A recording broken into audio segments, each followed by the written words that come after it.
Hey everybody, it's Greg Rice. We're here in downtown Providence. We're with the owner of Geoffs Superlative Sandwiches, Julianna Fonseca. Julianna, nice to meet you. Nice to meet you. Thank you so much for having me. My pleasure. And I actually met Julianna organically, right? I was reading the Providence Journal and I saw that they're looking to put a food market, if you will, near the pedestrian bridge. And you were quoted in that article opposing it. So would you mind telling us a little bit about that? Yeah, definitely. So the pedestrian bridge went in a few years ago and it's been so great. It brings a lot of people over to this area, especially over there in the jewelry district, the ports, you name it, brings it over here.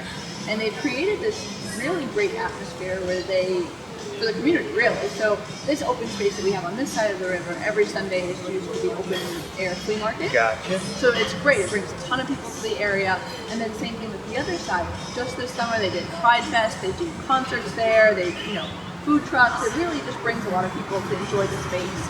And basically the government has decided to use $4 million of this open space funding to fund a private opportunity for a food and beverage pavilion. So basically they'd be putting in food and beverage options in there.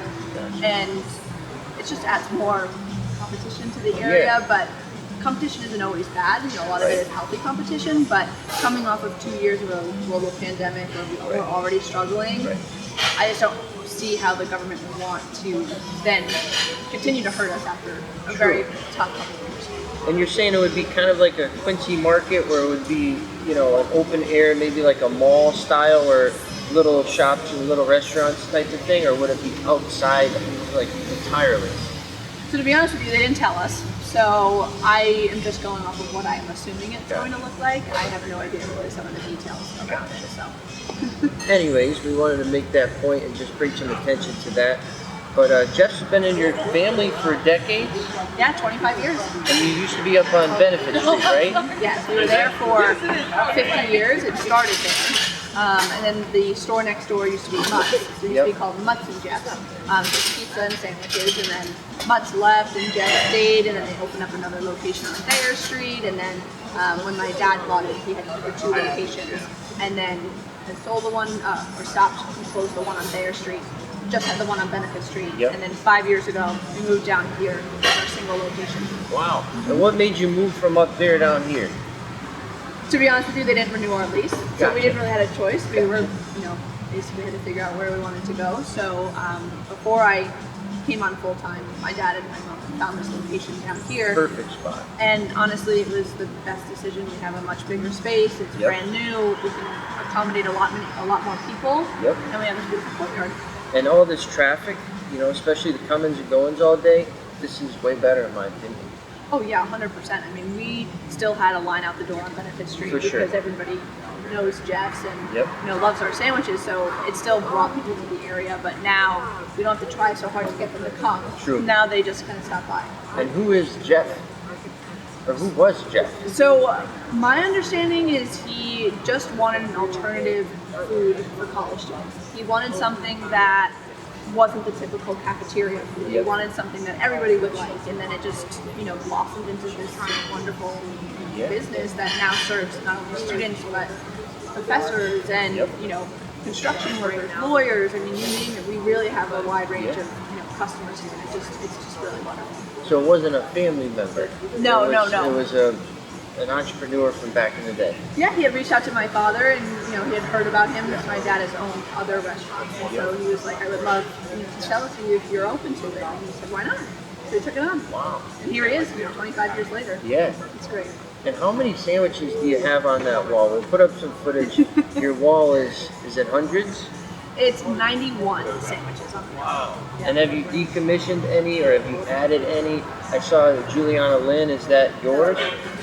And I would say when I come here, I don't even know what I ordered because every time I just kind of pick a random one. But what is the thought behind all of the different styles? Are they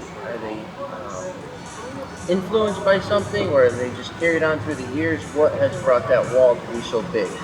So my understanding is that my dad really hasn't changed the menu much since he's been there. So he's added a few sandwiches and he's changed the name of a lot of sandwiches. So the Julianna Lynn, which is obviously my sandwich, and there's one for my sister and my mom as well. Those are all just old sandwiches that were named something.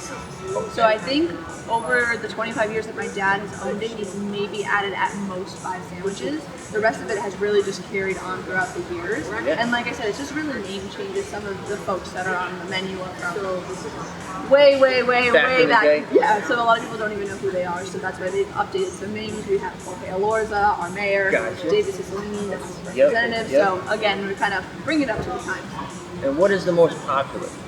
The jugs, hands down. We sell that more than literally anything else. What is the jugs? It's hot turkey, cheddar cheese, bacon, cranberry, and shed sauce. So that's our house-made mayo mustard horseradish. Yeah, very good. Try that. Yeah. And how about your bread? Where does your bread come from? Do you bake it here? Do you get it from a distributor?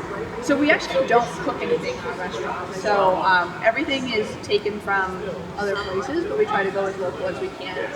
Khaleesi Bakery, obviously, is from around here. They're based right out of Lincoln. We honestly started working with them from the very, very beginning. So they've been our baker forever. And honestly, it's great. They know exactly what we need, what we use, and our superlative rolls are actually made just for us. And I think maybe one other person, but Khaleesi Bakery really just made them for us. It's really cool. And what's your favorite thing and your least favorite thing about the business? Oh, okay. So my favorite part of the business is honestly that every day is different. Yep. So I came from, after college I worked in the corporate world and I tried that out and it honestly just really wasn't for me. What were you doing in the corporate world? I was doing consulting. I was doing technology consulting. So very different than what I'm doing now. Yep. I went to Bentley, so it's a business school, so Boston? Waltham, so right outside. Waltham, yeah, okay, yep.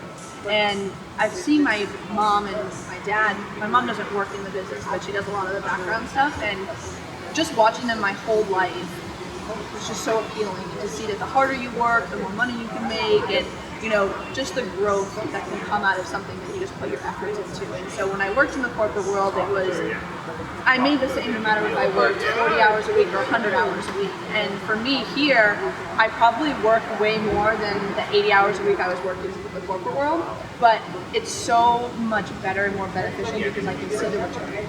I can see the numbers growing, customers coming in, satisfied customers. It's not just about the bottom line, it's just really about growing our brand. And so, like I said, every day is different. You don't know what you're going to get. And I also can do so many different things. I can work on marketing one day, I can do the boring number stuff, but it's very different. My least favorite thing is probably me personally.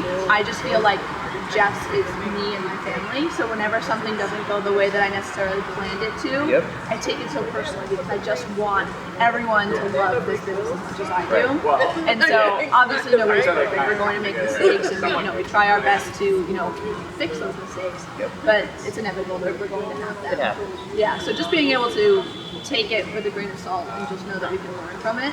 But yeah, that's probably the hardest part. Pride. Yes, exactly. The pride gets hurt every once in a while. I'm the same way too. When something goes wrong and I feel like I could have controlled it or stopped it, I feel like at fault, even though it might not be anything that we could have stopped. But it's a great answer. Thank you.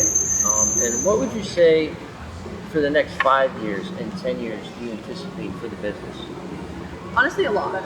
So, my dad is, I want him to retire. He's worked his whole life. I really want him to just relax and just reap with his son. He's in the background. Does he know that? Honestly, he knows it, but I don't think he wants to. I think he wants to work, honestly, until he can't work anymore. He's just a very hardworking man. So, I want to carry on my dad's legacy. That's first and foremost. I want to be able to know that this only started because of him. I wouldn't be here without him. And also, I want to show him what I want to show him what he's done and what he started and created this really strong foundation and grow upon that. I want to take it to the next level. I would love to, honestly open up more locations. That's really the goal. But right now in this location, potentially beer and wine is something we're looking into, maybe breakfast sandwiches. We're kind of exploring different options in terms of how we can organically grow the business here in this location before we really expand to other places. We had started to look at second locations, but then COVID hit, so that took a very very strong pause, and now we're just looking at other ways that we can maximize what we have right now before expanding, because I don't foresee another pandemic coming, but it really rattled us, so we need to figure it out. What did you do to kind of pivot and make do during the pandemic? Was there a big takeout business? Was there delivery? What were you guys like? What was your bread and butter? Yeah, there you go. So honestly, our plan was to stay open the whole time and just do takeout.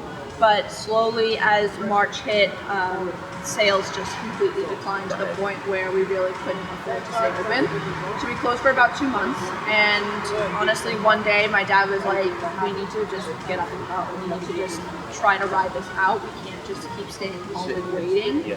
So we did basically like a soft opening. Again, there was still no inside dining, so we just did takeout and curbside pickup, which is not something that we typically do. Yep. So we actually were able to get permitted spots. So now I have two parking spots in front that we use. I saw that. You got your signs there. Yeah, our 15-minute Beautiful. parking. So, I was able to apply for those permits to kind of help Yeah. with that, because since people aren't dining in, they're just going to come in, pick up what they need and go.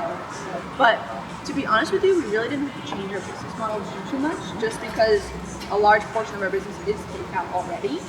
So we weren't able to utilize this beautiful courtyard. Sometimes they could sit outside, but then it was winter, so people didn't want to sit outside. True.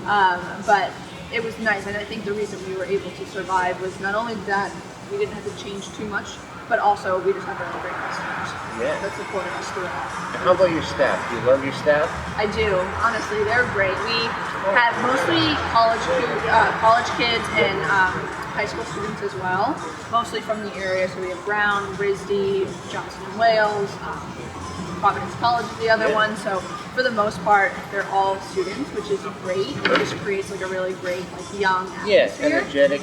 Yeah, exactly. The one thing I have to say is that unfortunately we go through a lot of transitional periods in our payroll, in our staff, just because we have a ton of kids during the summer when they're not at school, and then school starts, and then we have to find a whole new bunch, and then winter comes, and we kind of have the same in the summer. So we do go through a pretty consistent shift in pattern. Yeah, but for the most part, we have a solid couple that just stay throughout the whole year, and have really been a pillar in Geoffs right now. Yeah, right on. Yeah. And before we go inside, we're going to show you some of their artwork, we'll call it. What would you like the folks at home to know about you and the business? Ooh, okay, I guess there's so much, but we are a family-owned business. We've been around for so long, and the only reason we've been able to survive 50 years and the 25 years that my dad has owned it is because we want people to feel like their family when they walk in. Yep. We want to be able to be here to help you pick out your sandwich. There's so many. We want to be here to help you.